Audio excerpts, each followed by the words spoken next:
తెలియకనో తెలిసో భయపడే చంటాం.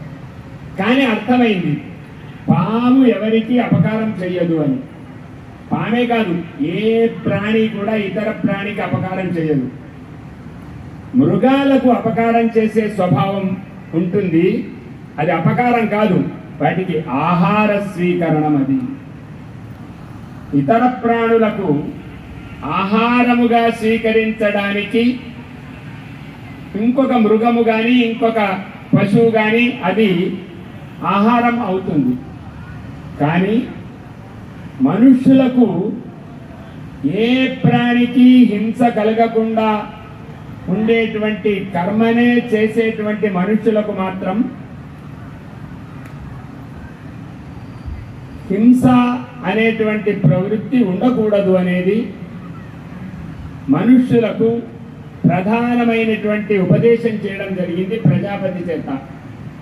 ఆ హింస లేని పని ఏది అంటే అధ్వరం.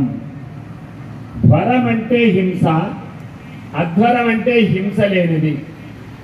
హింస అనేది ఉండదు. అలా హింస లేని ఏ కార్యక్రమం అయితే ఉందో అది ఒక్క యజ్ఞం మాత్రమే, ఇంకొకటి ఏమీ కాదు.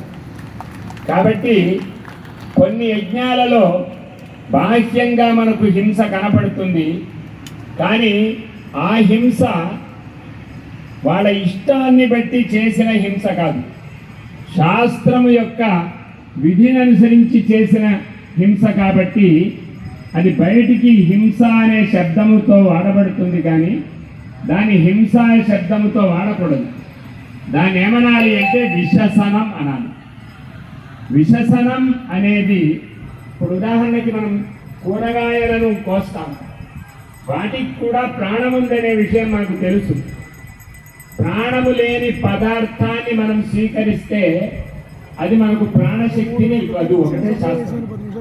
మనం ఎవ్వరు ఏ ఆహార పదార్థం తీసుకున్నా ప్రాణమున్న ఆహార పదార్థాన్నే తీసుకోవాలి, కానీ ప్రాణము లేని ఆహార పదార్థాన్ని స్వీకరించకూడదు. అదేవిధంగా ప్రతిరోజు భోజనం చేసేటప్పుడు ప్రాణము కలిగిన వస్తువులనే మనం స్వీకరించాలి. కూరగాయలు, శాకాలు ఇలాంటివన్నీ కూడా ప్రాణము ఉండి వాడిపోయినటువంటి వాటి చేత మనకు ఆరోగ్యం కలగదు. అవి కూడా తమ జీవితాన్ని సార్థకం చేసుకోలేము. కాబట్టి ప్రాణము ఉన్న పదార్థమునే మనము వాడాలి. భోజనము కూడా యజ్ఞము. కాబట్టి భోజనము మన కోసం చేసుకునేది కాదు. భగవద్గీతలోనే ఉంది, భుంజతే త్వగం పాపాహ ఏ పచంతి ఆత్మకారణాత్.